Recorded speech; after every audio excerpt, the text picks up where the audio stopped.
Christmas is coming early this year. The Broncos and Chargers kick off Week 16 on Thursday night. Then we have a doubleheader on Saturday featuring contests between the Chiefs and the Texans and the Steelers and the Ravens. Now we have to give you the Mike Evans update. Mike Evans not only dropped 36.9 fantasy points on Sunday, but he also caught 9 passes for 159 yards. With those 159 yards, Evans pushes his season total to 749. With 3 games remaining on the schedule, Evans needs 83.7 yards per game to extend his consecutive 1,000-yard streak to 11 straight seasons. Now here are the RotoBaller Week 16 starts and sits at the wide receiver position. Starting with those wide receiver booms and starting with Jackson, Smith, and Jigba of the Seattle Seahawks as they take on the Minnesota Vikings. Coming into week number 16, it is hard to argue that there has been a bigger breakout star than JSN this season. Through 14 weeks, the Seattle Seahawks wide receiver is the wide receiver 6, producing 217.5 fantasy points while averaging 15.5 fantasy points per contest. Since week 11, the Seahawk receiver has turned it on, averaging 18.3 fantasy points per contest and registering the 7th most fantasy points at the wide receiver position. JSN, he is averaging 2.04 yards per route run this season and 8.95 yards per target. But his production, it has been coming after the catch, where 440 of his 994 yards this season have come. That 5.18 yards after catch per reception is more than Justin Jefferson, more than Amari St. Brown, and yes, more than Jerry Jeudy, who you know I love. Now, do you require further proof that the Seahawks may be transitioning away from DK Metcalf? Well, how about this? In Week 15, JSN saw a career-high 50% first read snap share. That was the highest single game first read target share for a Seahawk receiver since 2022. Smith and Jigba, not Metcalf, not Doug Baldwin, not Steve Largent, became the first Seahawks receiver to record 70 or more receiving yards in 6 straight games. Now Smith and Jigba is on pace for over 100 receptions, 1,200 yards, and 7 touchdowns, and should easily break the 1,000-yard receiving club this week against the Vikings team that is allowing over 40-plus fantasy points per game this season to wide receivers. Now, the second wide receiver I want to talk about, it is Brian Thomas Jr. of the Jacksonville Jaguars. Hello, Duval County! You are making the show this week as you take on the Las Vegas Raiders. Do you know who's been even better after the catch than JSN? How about Brian Thomas Jr.? That is who? Of the rookies, 956 receiving yards, 441 of them have come after the catch. Now Thomas, he has fewer receptions than his peers, but his 6.89 yards after the catch per reception is second only to Jameson Williams, and he's been doing some of his damage with Mac Jones under center. That should tell you a little bit of something about the kid. Now, despite the inadequate quarterback play for much of the season, Thomas is proving to be quarterback proof. Hey, all the greats are quarterback proof, let me tell you that right now. Thomas is currently the wide receiver 7 on the season with 214.6 fantasy points to his credit, averaging 15.3 fantasy points per game. Since week 13, Thomas has averaged 22.6 fantasy points per game. That is the 6th most. If you want fantasy points, you start your studs against the Raiders. We all know about the Raiders' woes when it comes to the tight end position, but their secondary, it is in pretty bad shape, especially here in recent weeks. Over the last 4 weeks, excluding that Monday Night Football contest against the Falcons, the Raiders had allowed 41.85 fantasy points per game to the position and had surrendered 729 yards, 6 touchdowns, and 58 receptions. And the third wide receiver you're starting this week, how about the main man himself, Mike Evans, as the Buccaneers take on the Dallas Cowboys. We already talked about Evans' pursuit of 1,000 yards. Evans, he'll have another chance this week to take a huge step forward towards that milestone. The Dallas Cowboys, hey, they haven't been good. On the season, Dallas has yielded 2,203 receiving yards, 13 touchdowns, and 34.87 fantasy points per game, people, to the position. Now, over the last 4 weeks, they have allowed 4 of those 13 touchdown receptions, along with 730 receiving yards and 40.6 fantasy points per game. That is the 4th most. Records matter, legacies matter, and the streak matters, and Baker Mayfield knows it. Since week 12, Evans is averaging 21.4 fantasy points per game. That is the 5th most amongst wide receivers.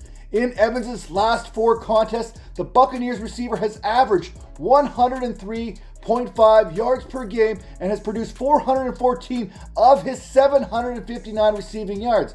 Over that period, he has also accounted for 28.3% of a target share, earning 8.5 targets per game and a 32.9% first read target share. Amongst wide receivers with 40 or more routes run over that 4-week sample, only Puka Nacua averages more fantasy points per route run than Evans's 0.86. Making this matchup even juicier this week is the fact that Dallas will be without cornerback Trevon Diggs, who is set to have surgery to repair an issue related to his articular cartilage. And if you want a sneaky play, throw in Jalen McMillan in there too, because you know I've already planted my flag there, and I'm all about flag planting, and I'm all about this Buccaneers passing game against this Dallas Cowboys secondary.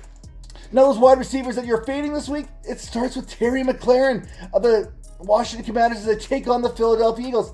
This one, it's going to sting. Considering that McLaurin, he's the wide receiver 5 overall and has produced 20 or more fantasy points in 3 straight contests. But here's the thing.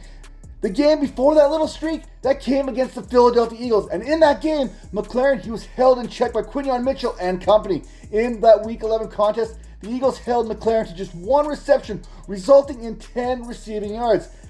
That's the only time in the last 12 contests that McLaurin has failed to reach 13 fantasy points or more. And yet, that seems to be very significant here.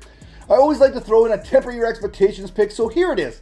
McLaurin, he's that guy. He also has 10 receiving touchdowns this season after having just 9 receiving touchdowns during the 2022 and the 2023 seasons combined. You have to return back to 1991. Take that Wayback Machine to find a Washington receiver who finished with 10 or more receiving touchdowns. Shout out to Gary Clark, who accomplished this feat 33 years ago. Again, it's all about the risk management and letting you know the risks. And here, hey, that's my job, to let you know the risks. We know what happened last time that these teams met. We know that Quinyon Mitchell shut down Terry McLaurin. We also know that the Philadelphia Eagles have yielded just 522 receiving yards and a pair of touchdowns over the previous 4 weeks, resulting in 27.8 fantasy points per game against, and that is the 5th fewest.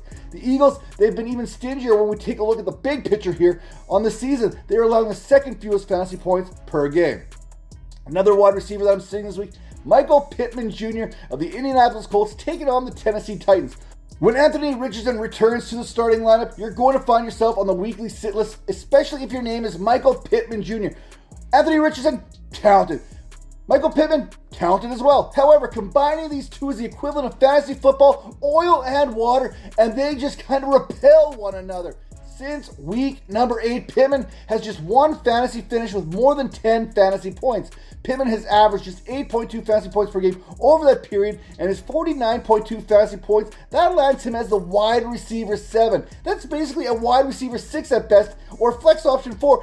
He's not supposed to be anywhere near your lineup, and this might be a generous conversation that I'm having right now. Pittman, he is doing nothing with his 22.3% target share, as only 72.5% of those 40 targets have been deemed catchable since week number 8. Now, unfortunately, things are not projected to get any better this week against the Titans team that is allowing 29.6 fantasy points per game. That is the 6th fewest on the season. And finally, Amari Cooper of the Buffalo Bills, take a seat against the New England Patriots. I am done. I'm done. Last week's matchup, excellent. We've seen plenty of offense. Buffalo, they scored 48 points. Josh Allen, he threw the ball 34 times, completing 23 passes for 362 yards. Do you recall how many receptions and how many yards Amari Cooper had? 0! That's right, he laid a big, giant Cooper Cup on Sunday on his fantasy managers. Fantasy football had already given me trust issues, and this certainly does not help relieve any of them. Cooper was traded to the Bills back on October 15th. It was a move that excited fantasy managers about the potential of Cooper returning as a wide receiver 1 there, riding shotgun with the league's future MVP. In 6 games as a Bill, Cooper has 16 receptions, 231 yards, and a touchdown. His biggest attribute so far has been lateraling a pass back to Josh Allen for a touchdown. Since week number 9, Cooper has 27.2 fantasy points, and you have to scroll all the way down to the wide receiver 86. In other words, when you get to Keyshawn Boutte, keep on scrolling because he ain't there. It is probably More disappointing knowing that Cooper had 14 targets and 254 air yards the previous week, and then not a single dang target in the first week of the fantasy playoffs. It'll be interesting to see who Christian Gonzalez draws this week, considering Cooper's lack of production. And speaking of production, if you want to produce unlike Amari Cooper, unlike Cooper Kupp, head to RotoBaller.com for all the latest news and analysis, and head over to the RotoBaller Discord channel where I'm answering your questions 24/7, 7 days a week. We'll see you next time.